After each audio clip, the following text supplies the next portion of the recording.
আজকে দুঃখের বিষয় বলছি, 25শে ডিসেম্বর খ্রিস্টানদের থেকে মুসলিমরা বেশি পালন করেছে।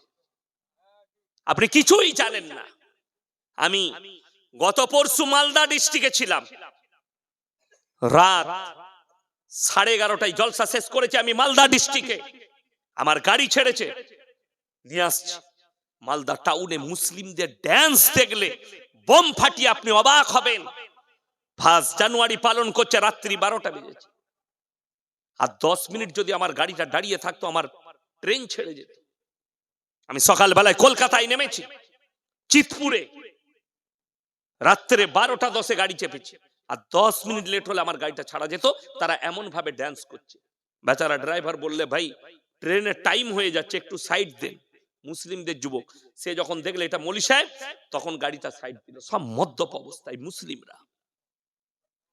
কালিয়াচকের মতো জায়গা, যেখানে 90% মুসলিম, কালিয়াচক মালদা, স্টেজ করে হাই রোডের ওপরে অর্কেস্ট্রা এনে গান করেছে কালকে রাত্রে, পরশু রাত্রে রাত 12টার পরে। ড্যান্স আর মদ আর গান, এরা কেউ খ্রিস্টান নয়, সব মুসলিম। কলকাতার পার্ক স্ট্রিটে মুসলিমরা ড্যান্স করেছে, মুসলিমরা পালন করছে। আমাদের বক্তব্য যাওয়ার পরে ইউটিউব আর ফেসবুকে কিছু হারামের আওলাদ মিডিয়া আছে, এরা বলবে ইয়ে তো মৌলবি দেশের মধ্যে ফাটল ধরাচ্ছে, সম্প্রীতি নষ্ট করছে। হারাম করে আওলাদ সম্প্রীতি বুঝে না। আমাদের দেশের লোক তো সম্প্রীতি খুঁজতে গিয়ে বলেই ফেলেছে, ধর্ম যার যার, উৎসব সবার। আমি ওই জন্য একটা জলসায় বলেছি, যদি এটা সত্য হয়, কুরবানির সময় ওদিকে ডেকে লিয়ে আয়, বলবো গরুর ঠ্যাংটা ধরবি আয়। তখন বলছে অন্য ধর্মকে আঘাত করতে ইসলাম শিখায়নি। আমরা তো ওটাই বুঝাতে চাইছি, লা ইলাহা ইল্লাল্লাহু ওয়া লা ইলাহা ইল্লাল্লাহ। তোমরা দুটো নৌকায় পা দিও না। কোরআন শোনাচ্ছে, হে আমার যুবক যুবতী, কোরআনে আছে সূরা ফাতিহার শেষ আয়াত, গায়রিল মাগজুবি আলাইহিম ওয়ালা দাল্লিন। মাগজুম মানে ইহুদি আর দাল্লিন মানে নাসারা। এই দুটো দলই পদভ্রষ্ট, আর এদের যারা অনুসারী হবে তারাও পদভ্রষ্ট হয়ে যাবে। আপনি জানেন 1 জানুয়ারি থেকে 1 জানুয়ারি পশ্চিম বাংলায় খ্রিস্টানদের থেকে বেশি মুসলিমরা ফিস্টি করতে গিয়েছে, বক্স বাজিয়ে মদের বোতল নিয়ে।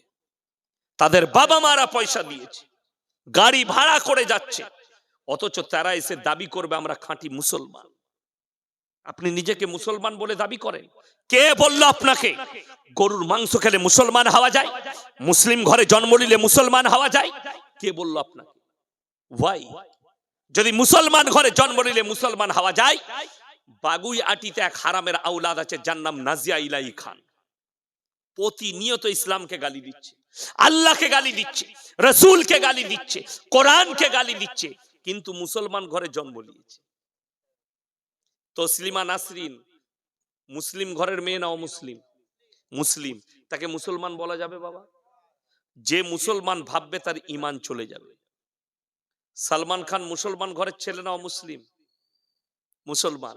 কিন্তু তার পরিবারকে যারা বর্তমানে মুসলমান ভাববে তাদের ঈমান নষ্ট হয়ে যাবে। আমাদের দেশের অনেক ছেলের অনেক মৌলবীর জ্বলন হয়েছে, ইউটিউব আর ফেসবুকে আমাকে গালি দিয়েছে। পাকিস্তানের একজন ভালো স্কলার আছে, বক্তব্য দেয়, মোল্লা তারিক জামিল নাম। অনেকজন তিনার বক্তব্য শুনে দামি দামি কথা বলে। যাই হোক, দামি কথা, ইয়াসিন যত বড়ই বক্তা হয়ে যাক, আমার ভাষার মধ্যে মিস্টেক হতে পারে না? পারে না? ভুল হতে পারে না? পারে না? কেন? মানুষ ভুলের ঊর্ধ্বে নয়, মানুষ মাত্রই ভুল। নিসিয়ান থেকে ইনসান এসছে। নিসিয়ান শব্দের অর্থ হচ্ছে ভুলে যাওয়া, সেইখান থেকে ইনসান শব্দ এসছে। আমার ভাই তিনি একটা বক্তব্যে বলছেন, मैंने खबर लिया শোয়েব আখতার সে। শোয়েব আখতার একজন ক্রিকেটার মনে হয়, বোলার পাকিস্তানের। बोले मैं उनसे खबर लिया कि सलमान खान बाप का बड़ा वफादार लड़का है। ये तो अच्छी बात है। আমার আগে কি বললেন ভাইজান? যে বাপ যদি শিরক করে, বাপের সঙ্গে তোমরা নম্র ব্যবহার করবে, দাওয়াত দিবে যে শিরকটা, বাপ যদি শিরক করতে বলে সেই হুকুম পালন করা যাবে না, কিন্তু বাপের সঙ্গে খারাপ ব্যবহার করতে পাবে না। তার কয়েকটা কোরআনের দলিল দিয়ে দিই। ইব্রাহিম নবী বাপকে দাওয়াত দিয়েছেন, কিন্তু আল্লাহ বললেন তুমি তোমার বাপের সঙ্গে খারাপ ব্যবহার করতে পাবে না, ইজ্জতের সঙ্গে কথা বলো। ওই জন্য ইব্রাহিম নবী বাপকে দাওয়াত দিয়েছেন, ইজ ক্বালা লিআবিহি ইয়া বাতি লিমা তাবুদু মা লা ইয়াসমাউ ওয়া লা ইউবসিরু ওয়া লা ইউগনি আনকা শাইয়্যা। হে আমার আব্বা জান, আপনি কার উপাসনা করছেন? ইব্রাহিম নবীর বাপের তিনটে কাজ ছিল, মূর্তি তৈরি করা, মূর্তি বিক্রি করা, মূর্তির উপাসনা করা, তিনটে কাজ। আপনি কার উপাসনা করছেন? যারা হাত পা নাড়তে পারে না, কথা বলতে পারে না, যাদের নিজস্ব কোনো লড়ার ক্ষমতা নেই, আপনার কি উপকারে দিতে পারে? এটা শয়তানের রাস্তা। হে আমার আব্বা, আপনি এটা ছেড়ে আমার ওপরে নবী হিসাবে আমাকে বিশ্বাস করুন, আমার আল্লাহকে বিশ্বাস করুন। ইব্রাহিম নবীর বাপ দাউদ কবুল করেননি। কথাটা বুঝে এসছেন আসেন? কিন্তু তুমি তোমার বাপের সঙ্গে খারাপ ব্যবহার করতে পারো। এর থেকেও মারাত্মক আয়াত দলিল আছে কোরআনে, সেটা হচ্ছে ফিরাউন নিজেকে বলেছিল আলা রাব্বুকুমুল আলা, আমি তোমাদের রব।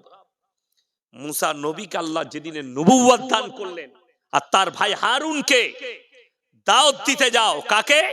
ফিরাউনকে। কিন্তু মাথায় রাখবে হে আমার মুসা, মুসা নবী বললেন আল্লাহ কিভাবে দাওয়াত দেব? সে তো নিজেকে আল্লাহই দাবি করে, নিজেকে রব বলেছে। আল্লাহ দাওয়াত শিখিয়ে দিলেন কিভাবে দাওয়াত দিবেন। কুলু কাউলা লাইয়িনা, নরম করে বলবে, বিনয়ী ভাবে বলবে, যেহেতু সে তোমাকে লালিত পালিত করেছে নিজের সন্তানের মতো। নম্র ভাষায় দাওয়াত দাও। হিদায়াতের মালিক আমি আল্লাহ, জোরে বলুন সুবহানাল্লাহ। নম্র ভাষায়। ওই জন্যে আপনি বাপের সঙ্গে ভালো ব্যবহার করুন, নম্র ব্যবহার করুন। বাপ যদি শিরক করতে বলে সেই কথা মানা যাবে না। বাকি বাপের সঙ্গে আপনি ভালো ব্যবহার করুন। আমার ভাই, অনুরোধ করে বলছি, আপনি মুসলিম ঘরে জন্ম নিয়েছেন, মুসলমান নয়, তিনি বলছেন বড়া ওয়াফাদার হ্যায় और अच्छा फैमिली है, अल्लाह इन सब को जन्नत अता फरमाए। আমি বললাম नाउज बिल्ला, मौलाना ऐसे दुआ कैसे कर सकते हैं बगैर मालूमात के, और हम हिंदुस्तान के हैं। যারা মনে করছেন আপনি তো পশ্চিম বাংলার মানুষ, আপনি কি করে সলমান খানের খবর জানেন? আমার বাড়ির কাছের লোক, আমার অন্তরের লোক ফিল্ম সিটিতে কাজ করে, ফিল্ম সিটির ভেতরে, একদম ভেতরে। সেখানে স্টেজ যেগুলো হয় সে ভাড়া দেয়, তার কাছ থেকে যায়, বিরাট ব্যবসা মুম্বাই। আমি তাদের কাছে গিয়ে থাকি। শুধু তাই নয়, সব থেকে বড় দলিল হচ্ছে সোশ্যাল মিডিয়া। যাদের কাছে বড় মোবাইল আছে ইউটিউব খুলেন, সালমান খানের গোটা পরিবার গণেশের উপাসনা করে, তার বাড়িতে গণেশের পুজো হয়।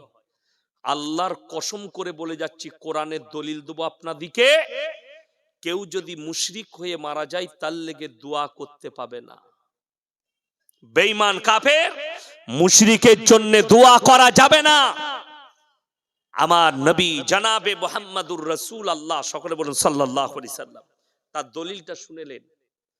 আমাদের দেশের অনেক লোক আছে, আপনার সন্তান নাস্তিক, এই নাস্তিকতা যদি প্রকাশ পেয়ে যায়, যদিও সে মুসলিম ঘরে বাস করে, তার বাপ তাহাজ্জুদ গুজার হোক, তার মা তাহাজ্জুদ গুজার হোক, তার বাপ হাজী সাহেব হোক, ছেলে যদি নাস্তিক হয়, ছেলে যদি আল্লাহ বিরোধী হয়, রাসূল বিরোধী হয়, কোরআন বিরোধী হয়, সে যদি ওই অবস্থায় মারা যায়, না তার জানাজার নামাজ পড়া যাবে, না তার দাফন কাফন কবরস্থানে করা যাবে।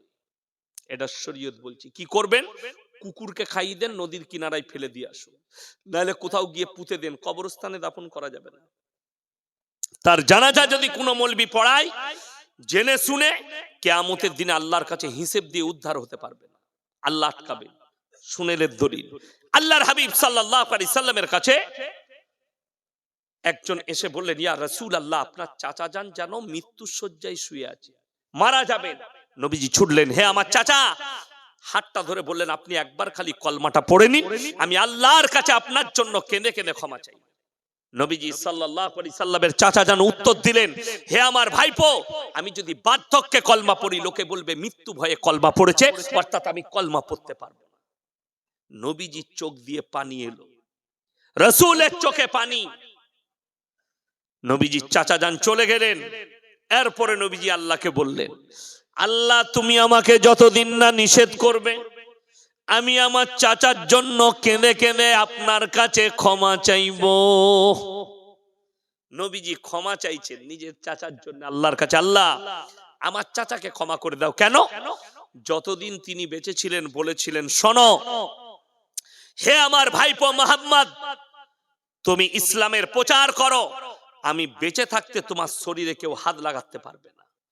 নবীজির ওপরে কেউ অত্যাচার করতে পারেননি যতদিন চাচা যান বেঁচে ছিলেন।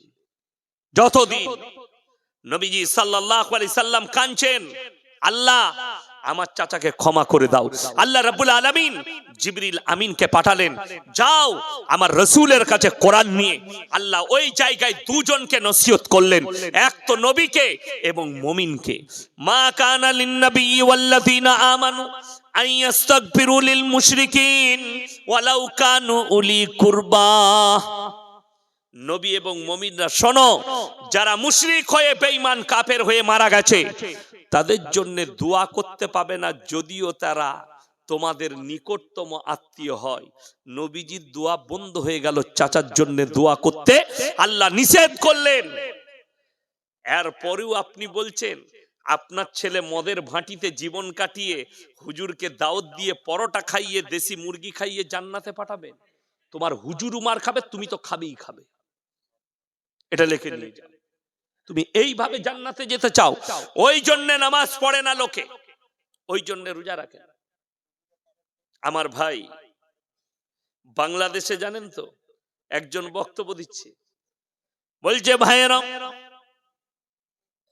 যে সমস্ত ভাই যত রকমের পাপ করেছ, যত পাপের সাগরে ডুবে আছো, জীবনে যদি একবার আমার বাবাজির মাজারে আসো তো সমস্ত গুনাহ মাফ করে বাবা জান্নাতে নিয়ে যাবে। যা বুঝে করবা। হ্যাঁ, চিমটি বাবার নাম শুনেছেন আপনারা? চিমটি বাবার নাম শুনে, আমার বর্ধমানে আছে। আমি জায়গার নাম করব না, ইউটিউব ওয়ালারা ছাড়বে, আমাকে গাল দিবে। চিমটি বাবা, চিমটি বাবার অর্থ কি?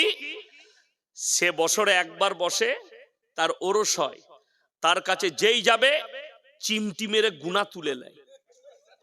আমি বললাম, আল্লাহ ও যে লোকের গুনাহগুলো তুলছে চিমটি মেরে, তাহলে তো ও তো ইবলিসের বড় বাপ হবে, গুনাহগুলো রাখবে কোথায় ও?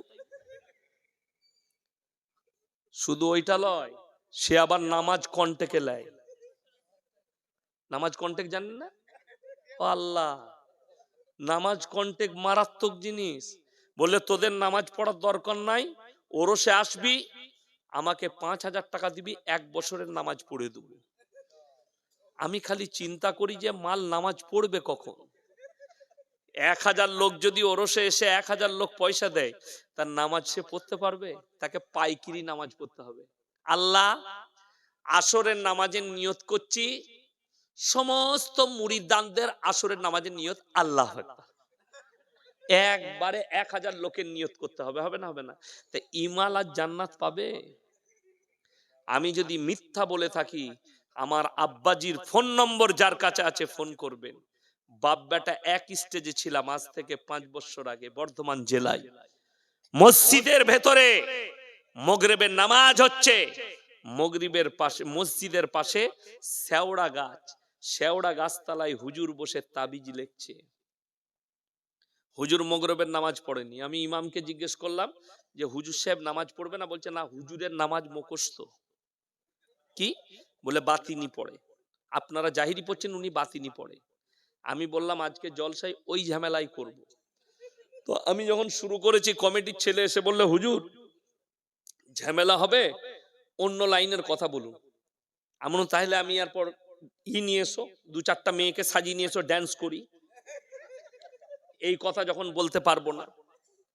আরে আমার ভাই, আমি তো ওইটাই বললাম। আমি বললাম তার যদি ইলম থাকে স্টেজে নিয়ে এসো, তাবিজওয়ালা মালকে, তার যদি হিম্মত থাকে তাকে বলো স্টেজে আই ঝগড়া করতে, অসুবিধা নাই।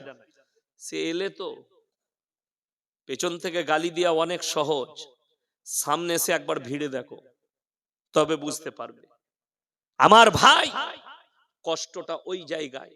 আজকে ভারত, বাংলাদেশ আর পাকিস্তান, এই 3টে জায়গার মুসলমানরা তিনটে জায়গা, তিনটে দেশের মুসলমান, বেশিরভাগ মুসলিমরা শিরক আর বেদাতে ডুবে আছে, কবর পূজোতে ডুবে আছে, কবরে সিজদায় ডুবে আছে।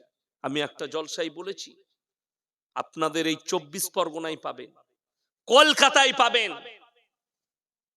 দুঃখটা কোথায় লাগে জানেন? ইমাম সাহেবের বেতন 500 টাকা।